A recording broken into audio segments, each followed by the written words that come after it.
이 영상에서는 존 카치오포와 윌리엄 패트릭의 공저인 인간은 왜 외로움을 느끼는가에서 이기적 유전자 대 사회적 동물에 관해 논의하고자 합니다. 반갑습니다. 이세마입니다. 인류의 진화는 생존을 위해 우수한 유전자 형질과 생존에 필요한 사회적 유대의 결과물입니다.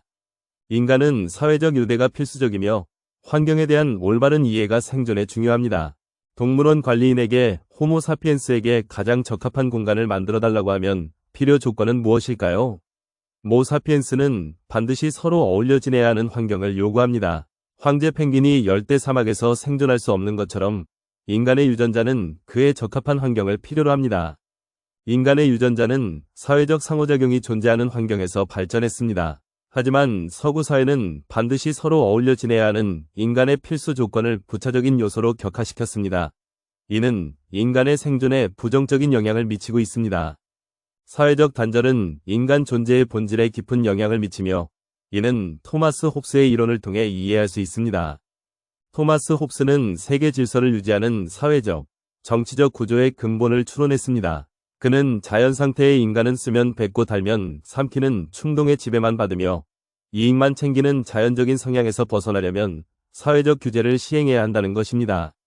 최근 인류학 연구는 초기 인류 사회가 홉스의 갈등 이론과는 달리 협력적이고 상호 지원적인 구조를 지니고 있었다고 보여줍니다. 이는 초기 인류의 생존에 중요한 요소로 작용하며 사회적 유대가 생명 유지의 필수적 기초라는 것을 분명히 합니다. 자연은 각 유기체가 스스로 조절하고 규제하는 것을 주요 목표로 합니다. 생명체는 자연적인 규제 메커니즘을 통해 생존하기 위한 최적의 환경을 찾으며 이는 홉스가 주장한 사회적 갈등과는 대조적인 양상입니다. 이타주의는 사회적 유대감을 강화하고 진화 과정에서 중요한 생존 요소로 작용해왔습니다. 찰스 다윈은 자서전에서 특정 동물에게서 나타나는 이타적인 행동에 대해 설명하며 사회적 유대감과 사회적 선을 위한 극단적인 헌신을 장애물로 간주했습니다. 해밀턴은 인간은 혈연관계가 아닌 사람에게도 이타적인 행동을 합니다. 이타주의가 사회적 유대감을 강화했고 그 유대감과 그 이면에 있는 외로움에 대한 두려움이 융합되면서 초기 인류의 생존에 도움을 주었다고 주장했습니다. 그의 이론은 초기 인류의 생존에 중요한 역할을 했다.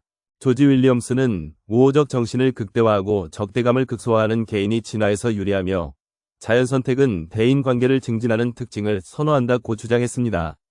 쿵족은 어려운 환경 속에서 강한 사회적 유대감을 형성하며 생존해온 원시 인류의 대표적인 예시입니다. 쿵족이 사는 지역은 강한 바람과 극심한 기온 차이를 동반한 사막과 비슷한 환경입니다. 이런 힘든 생존 조건에서 그들은 서로 협력하여 자원을 공유하고 생명을 유지하고 있습니다. 쿵족은 어려운 환경 속에서 서로의 관계를 강화하며 생존해왔습니다. 이들은 협동을 통해 생명을 유지하고 사회적 유대감이 강한 집단에서 더 많은 생존 기회를 갖습니다. 마저리 쇼스탁은 쿵족의 언어를 익히고 문화를 배우면 원시 인류의 투쟁의 삶을 생각했지만 고대 인류의 삶은 사회적인 연계가 강하게 작용한다는 점이었습니다. 마저리 쇼스탁은 서구 세계에서 사람들이 커피 한 잔을 놓고 식탁에 앉아 잡담을 나누는 식으로 쿵족과 오랫동안 생활하며 그들의 삶은 너무 친숙하다. 사적인 삶과 공적인 삶의 구분이 없을 정도로 친근하다고 합니다. 원시 인류는 집단 생활을 통해 자율적으로 조절하는 복잡한 시스템을 구축합니다. 원시 인류는 서로 간의 유대감을 강화하기 위해 집단으로 생활했습니다. 이들은 협동과 상호 의존을 통해 자원을 공유하고 생존에 필요한 기술을 전수하며 자연 환경에 적응했습니다. 쿵족은 달력 또한 없으며 집단 생활을 하면서 터득한 사건으로 시간의 흐름을 파악합니다. 이런 원시적인 인류 사회는 훨씬 복잡 미묘한 자기조절 시스템으로 이루어져 있다는 것입니다. 이러한 경험은 세대 간에 전파됩니다. 쿵족의 아이들은 자연스럽게 성장하면서 서로 간 모든 사물에 관대한 완벽한 평등주의로 이루어져 있다는 것을 강조했습니다. 이들이 혹독한 환경에서 살아왔다는 것이 사회적 유대감과 협동을 강압적으로 이루어진 게 아닌 자연스럽게 연결된 관계라는 것을 얘기했습니다.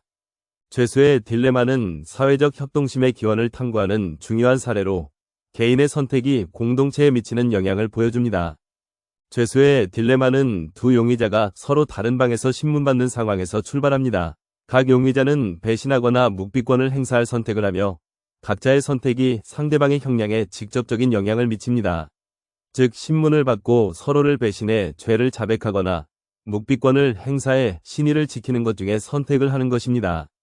한 용의자가 배신하고 다른 용의자가 신의를 지킬 경우 배신한 용의자는 자유를 얻고 신의를 지킨 용의자는 10년형을 받습니다.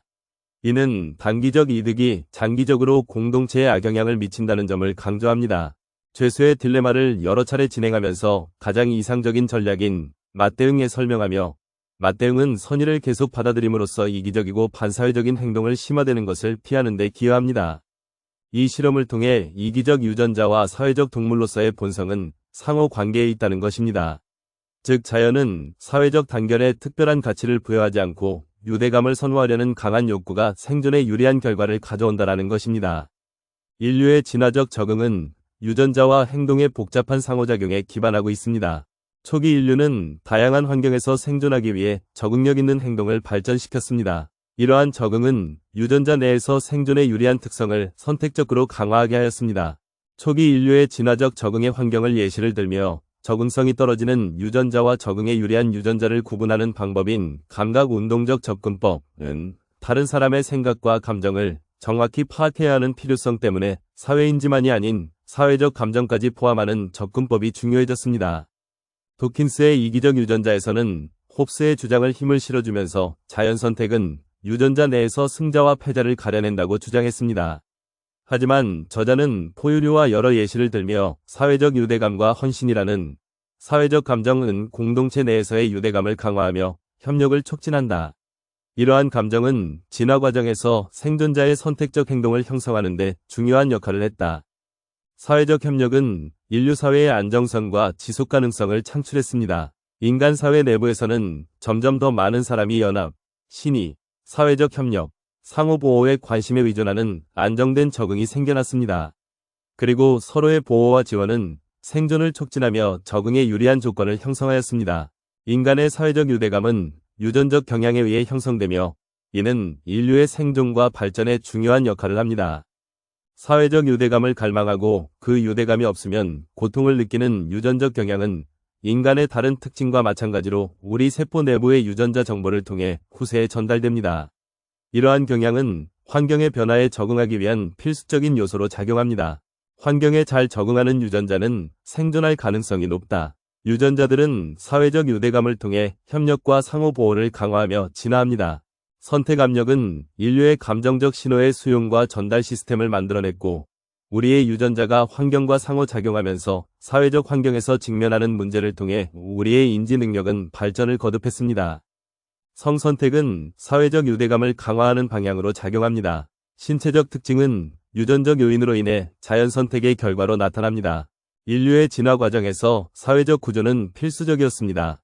과거에 인류가 살아남았던 방식에는 이기적이기보단 사회적인 유전자가 살아남기가 쉽고 유대감과 상호 보완을 통해서 사회적 동물로 탄생했다라는 점입니다.